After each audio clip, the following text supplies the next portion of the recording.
negotiated with members of either bloc on the basis of mutual understanding.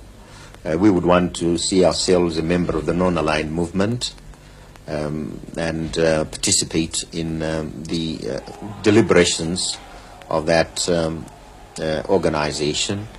We also would want to see ourselves become a member of the Commonwealth as well as a member of the United Nations. But in relation to the two blocs, we are going to be absolutely neutral. We'll make friends, of course, with members of either side. What about your relations with South Africa? Are you going to provide shelter to armed guerrillas who want to fight against the South African government's policies? No, I've already said that we are going to follow a policy, a realistic policy in relation to South Africa. Our view is that we cannot avoid South Africa. It is a geographical reality, and so a policy of coexistence is the best thing we can do.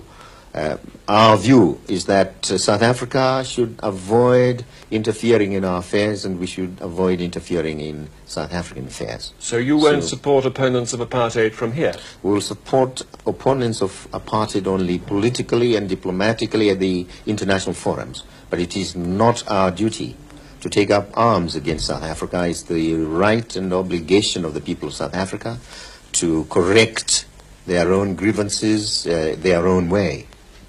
We can only assist by giving them political and diplomatic support. So you're saying then that you don't see yourself in Zimbabwe as being a frontline state, as, for example, Mr. Michel in Mozambique was to Rhodesia?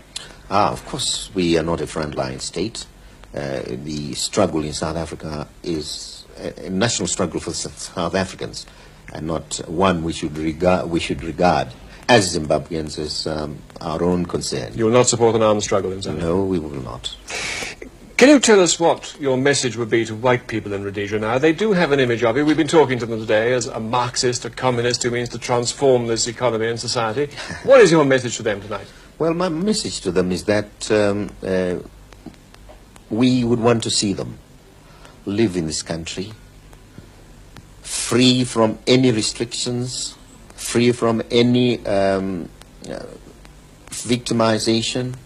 To us, we cannot practice racialism in reverse. We just cannot do it in principle. As far as we are concerned, they're entitled to serve the nation as the blacks are entitled to do so. And hence we would want to see them develop a greater sense of security, greater sense of confidence, and greater sense of belonging. This is really our message to them. You said you'd like to bring Mr. Nkomo into your government. Would you like to bring Mr. Ian Smith in to reassure the whites? I would like to bring the Patriotic Front components together, and this means, of course, linking up ZANU and ZAPU in a coalition. It's not an exercise to bring Comrade Nkomo as a person, but because he's leader of ZAPU, we have a duty to bring him in. The question of bringing Mr. Smith doesn't arise, but our view You mean you won't bring him in? What I'm saying is that he should not be the concern. Our concern should be to try and create some deep sense of assurance on the part of the whites as a whole. And of course, it is not just Mr. Smith who can do that. General Walls, there are other people who can represent the whites as well. But we are discussing these matters, and I think we will reach some point of agreement with those who represent the white community. General Walls, for example, you might ask him to be your commander-in-chief, might you? I've had discussions with General Walls, and I have already given him our assurance that we do not intend to disrupt the services as they are. If we are going to effect any changes, this will take some time.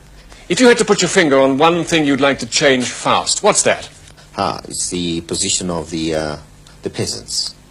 We would want to resettle them as quickly as possible, and the people who have been turned into refugees, who are either in urban centers or elsewhere, having fled from the war situation, and those who have gone out need a resettlement. Does this mean taking European land? It means, of course, acquiring land from the European sector.